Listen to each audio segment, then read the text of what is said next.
आओ टंडन आओ। अभी वो काबरा, अरे तेरे सर के पीछे भी आंखें हैं जो आने वाले को पहचान लेती हैं। टंडन, दोस्तों और दुश्मनों के पैरों की आवाज को पहचानने के लिए सिर्फ कानों की जरूरत होती है। आओ बैठो। अब ये बताओ कैसे आना हुआ? बस यही दोस्ती और दुश्मनी के कारण तेरे पास चला आया। अब काबरा, तू देख मैं कितना बिजी हूं, कितना स्मार्ट हूं, हाँ? और तू इस काल कोठरी में कैदी बन के रह गया यार। तेरी ये बेरोजगारी मुझसे देखी नहीं जाती, नहीं देखी जाती। तो सोचता हूं कि छोटा मोटा काम तुझे दे ही डालूंगा। अच्छा, तो तू मुझे काम देगा टंडन? हाँ? अरे ये छोटा मोटा काम नहीं है काबरा, 1% कमीशन, 1%। प्रॉपर्टी की दलाली करेगा। अरे क्या बकवास कर रहा है तू टंडन? अरे भाई नाराज क्यों होता है यार? नहीं करना तो मत कर भाई, करोड़ों की प्रॉपर्टी का मामला है। मैंने सोचा किसी ना किसी को दलाली देनी है, तुझे क्यों ना दे डाल। हाँ? ओ, तो अब मैं समझा। टंडन, तो टंडन एंड टंडन को बेचने की बात कर रहा है? हाँ? कावड़ा, टंडन और टंडन को तो कोई हाथ नहीं लगा सकता। ये तो मैं रितु साही की प्रॉपर्टी की बात कर रहा था। अरे बात क्या कर रहा था यार, मैं लेके ही आया हूं। ये देख, ये है वो पेपर जो रितु साही ने खुद साइन किए हैं। ऑल साइन बाय रितु साही। अच्छा, या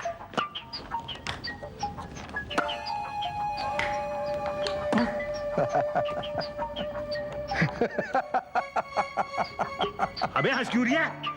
तेरी बेवकूफी पर टंडन। बेवकूफ, रीतू साय ने ये पेपर साइन कर लिए तो क्या वो प्रॉपर्टी बेच देगा तू? हाँ बेच दूंगा। अरे साय पैलेस में जो केयर टेकर बैठा है ना, उसके भी सिग्नेचर जरूरी होते हैं, समझा? तेरा मतलब है कि वो आरती सहाय फिर से? फिर गलत। अरे वो तो पुरानी बात हो गई टंडन। मैंने उड़ती उड़ती खबर सुनी है कि अमित सहाय सहाय ग्रुप को अपनी कंपनी में मर्ज कर रहा है। क्या मतलब? मतलब ये मेरे प्यारे टंडन कि आरती सहाय को भूलने के और अमित सहाय को याद रखने के दिन आ गए हैं। अगर तुझे रितु सहाय की प्रॉपर्टी बेचनी है ना, तो जा जाकर अमित सहाय से परमिशन लेकर आ, फिर मुझसे दलाली की बात करना, समझे? फिर चक्रव्यूह? अबे ओ काबरा, मैं जब भी यहाँ आता हूँ तो मुझे किसी नए चक्रव्यूह में फंसा देता है यार।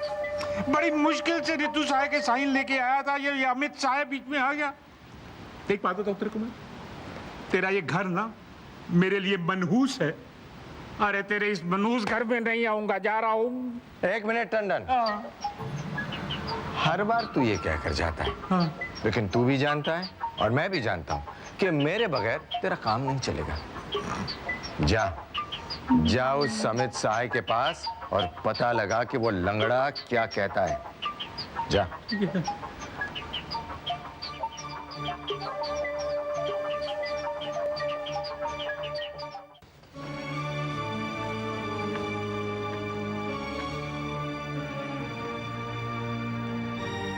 मामा, आप लोगों ने क्या सोचा? किस बारे में? साय एंड साय कंपनी को अमित एंड अमित कंपनी में मर्ज करने के लिए। अमित, इस घर में पहले ही बहुत प्रॉब्लम्स हैं, तुम फिर उसी बात को लेकर शुरू हो गए। आपकी अपनी प्रॉब्लम्स हैं और मेरी अपनी प्रॉब्लम्स हैं। देख लीजिए, कोई ना कोई डिसीजन जल्दी ले लीजिए, वरना मुझे लेना पड़ेगा। फिर मुझे ब्लेम मत कीजिएगा।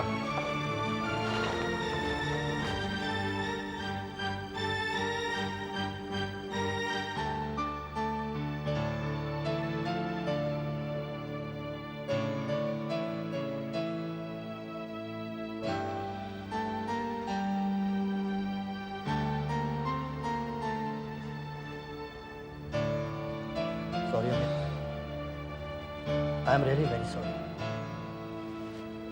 जो कुछ हुआ बहुत बुरा हुआ दोस्त, बहुत बुरा। लेकिन इसमें तेरा कोई दोष नहीं है यार। तूने अगर पूरे घर की जिम्मेदारी पहले ही संभाल ली होती तो आज हमारी बहनें इतनी दुखी और परेशान नहीं होती। सुरेश, हाँ यार, मधु क्या सिर्फ तेरी बहन है, मेरी कुछ नहीं? अरे वो मेरी भी बहन है दोस्त, और तू देखना, we will take care of her. उसके चेहरे पर हरदम आंसू नहीं रहेंगे। लेकिन यार, ये एक बहुत ही अजीब सी बात है। क्या? मैंने देखा यार, जब जब किसी का करियर इंपॉर्टेंट मोड़ पर आता है, ये सारी बातें रुकावटें बनकर सामने आ जाती हैं। ये मत समझना कि मैं कम परेशान हूं। मेरे जिंदगी में भी दिल है यार, जो रोता भी है, परेशान भी होता है, लेकिन साथ ही साथ ये प्रैक्टिकल भी है। तू क्या कहना चाहता है? देख अमित, मानता हूं घर में जो हादसा हुआ है बहुत बड़ा है, लेकिन सॉरी टू से, ये हादसा तेरे करियर से ज्यादा इंपॉर्टेंट नहीं है। देख अमित, इस हाल में भी हमें प्रैक्टिकल तो होना ही पड़ेगा दोस्त। यार, इस हादसे की वजह से हम अपनी प्रोग्रेस तो नहीं रोक सकते ना। सुरेश, इस हादसे ने मुझे तोड़ के रख दिया है। कभी कभी लगता है कि भूल जाऊं सहाय ग्रुप को, चलने दो जैसा सब कुछ चल रहा है, और होने दो सबको बर्बाद। अमित, अमित, तू यार आम आदमी नहीं है, इतना कमजोर मत बन यार। और फिर तूने प्रपोजल तो रख ही दिया है ना। कैसी प्रपोजल यार, कैसी प्रपोजल? घर में उस बारे में कोई बात ही नहीं करता। Nobody cares. But you have to care Amit, you have to care. अरे अब तू राय साहब की जगह पर है, घर में सबसे बड़ा है तू यार। जरा सोच, क्या ऐसे हालात में राय साहब हार मान जाते? कभी नहीं। अरे उन्होंने तो बड़े बड़े तूफान झेल लिए यार, ये तो सिर्फ एक छोटा सा झोंका है। सुरेश, मैं ये झोंका भी बर्दाश्त नहीं कर पा रहा हूं। देख अमित, मेरे ख्याल से गलती मेरी है। मैंने ही तुझे गलत सलाह दे डाली, यही प्रपोजल वाली। अरे यार, तू तो सहायक ग्रुप का मालिक है ही, है ना? छोड़ दे ये प्रपोजल का चक्कर। तू अगर सीधे जाकर सहायक ग्रुप की कुर्सी पर बैठ ही जाए तो कौन हटा सकता है तुझे, है? अमित, मैंने जिंदगी में एक ही बात सीखी है दोस्त, हक मांगने से नहीं बल्कि छीनने से मिलता है दोस्त, छीनने से। तुझे बोल्ड बनना ही पड़ेगा अमित। एंड आफ्टर ऑल, ये तू सिर्फ अपने लिए नहीं बल्कि पूरी फैमिली के लिए कर रहा है। You have to take the decision Amit before it's too late.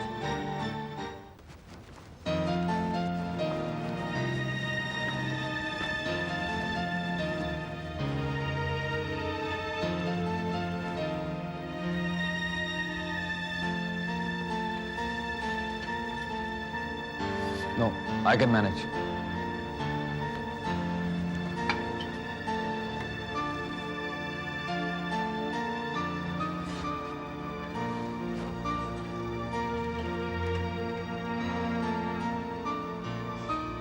आप लोगों में जो सब पुराने हैं वो मुझे जानते हैं, और जो लोग नए हैं उन लोगों के लिए मेरा परिचय है। मेरा नाम अमित साय है, स्वर्गीय राय बहादुर दीनानाथ साय का बेटा।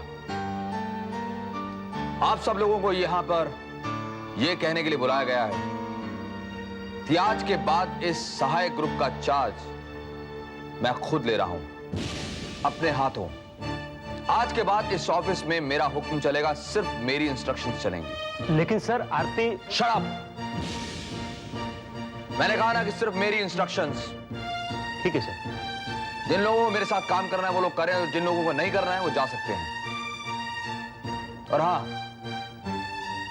सबके सब डिपार्टमेंटल हेड्स के लिए दोपहर 1 बजे तक मुझे सारे के सारे यूनिट्स की रिपोर्ट चाहिए। सर, लेकिन 1 बजे तक?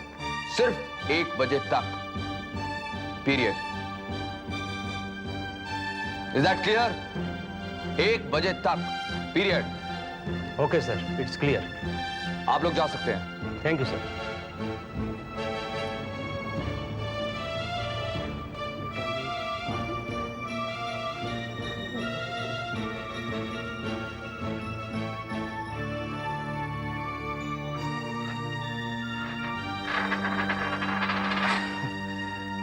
अमित भैया, ये तो बहुत ही अच्छी बात है कि आप ऑफिस में आए हैं, मगर छोटा मुंह बड़ी बात।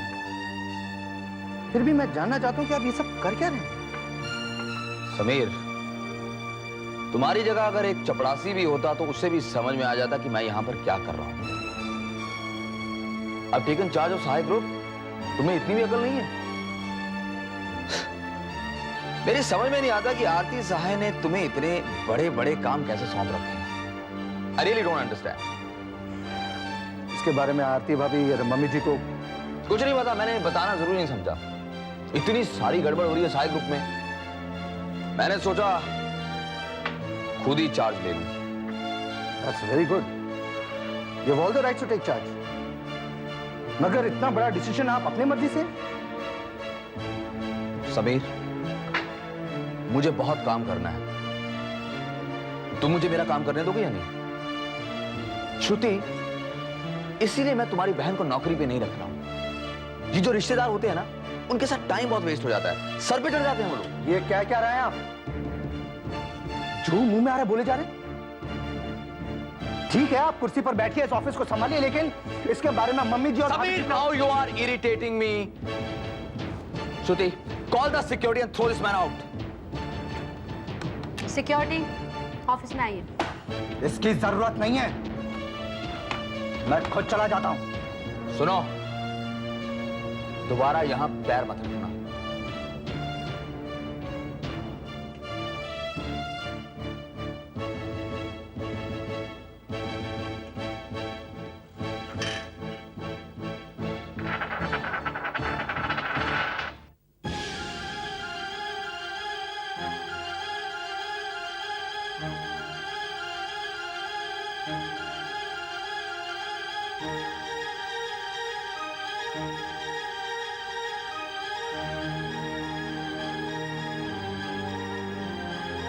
अच्छा, हाँ ठीक है सर।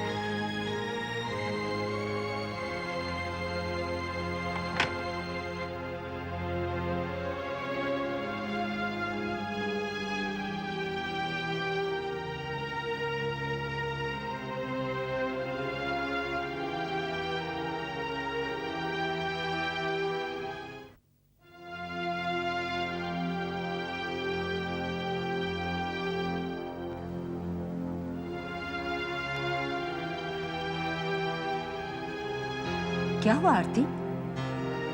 मम्मी, समीर का फोन था, मुझे ऑफिस जाना है। क्यों? मम्मी, अमित ने कहा था ना कि वो सहाय ग्रुप को अमित और अमित में मर्ज करना चाहता है। हाँ, तो आज उसने सहाय ग्रुप पर कब्जा कर लिया है। व्हाट?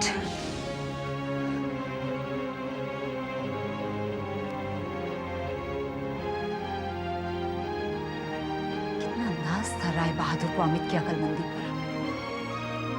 कहते थे, सुलोचना, मेरा बेटा जीनियस है, मौका मिलने पर सहाय ग्रुप का नाम ऊंचा करेगा। ये मौका ढूंढा उसने। हमने उसे अमित और अमित में सहाय ग्रुप को मर्ज करने के लिए मना किया, तो वो जबरदस्ती जाके ऑफिस में बैठ गया। अपनी माँ, अपनी बीवी को नीचा दिखाकर वो ऊंचा उठेगा। मम्मी, अमित एक मैच्योर आदमी है, उसने जो कुछ भी सोचा होगा शायद सबकी भलाई के लिए सोचा होगा। तुम अच्छी तरह से जानती हो अमित जो कर रहा है गलत कर रहा है। मम्मी प्लीज, आप इस किस्से को गलत नजरिए से मत देखिए। क्या पता ये जो कुछ भी हो रहा है इसके पीछे हमारी भलाई छिपी। भलाई या बुराई मैं नहीं जानती, लेकिन वो अगर इस तरह हमें इंसल्ट करेगा आरती, तो हम भी उसके साथ वैसा ही सलूक करेंगे। तुम जानती हो ना ऑफिस में क्या क्या काम पेंडिंग है। ठीक है, भुगतने दो उसे अकेले। तुम आज से ऑफिस नहीं जाओगी। मम्मी प्लीज, आपकी बात मान के मैं कल से ऑफिस नहीं जाऊंगी, लेकिन आज मुझे ऑफिस जाना पड़ेगा।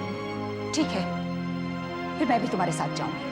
मम्मी, अभी अभी समीर ने कहा है कि अमित का मूड बहुत खराब है। ऐसे में अगर आप ऑफिस आएंगे और अमित ने गुस्से में आकर आपसे कुछ कह दिया तो ना आपको अच्छा लगेगा, ना मुझे,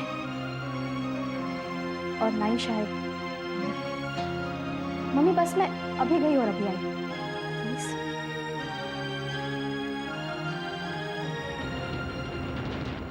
सच कहूं काबरा साहब, पहले तो मुझे आपके इस स्कीम पर ही डाउट था।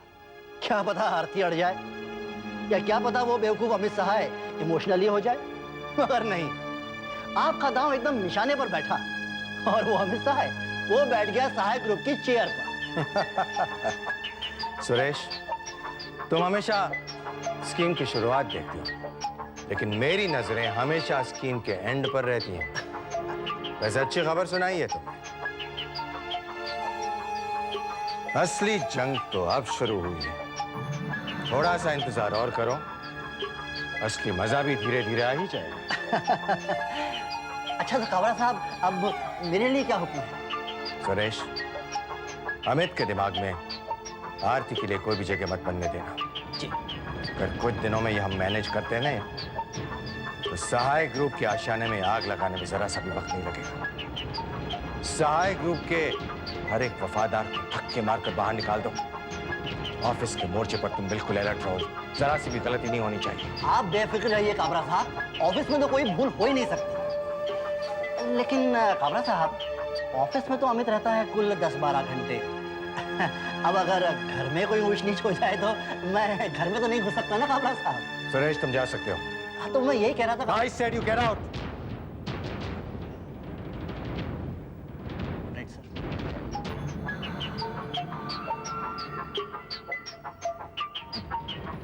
बेवकूफ, इतना समझता ही नहीं है कि अमित के घर में जाने की इसको जरूरत ही नहीं पड़ेगी। अमित के घर से बेघर होने का इंतजाम मैं भी कर देता हूं।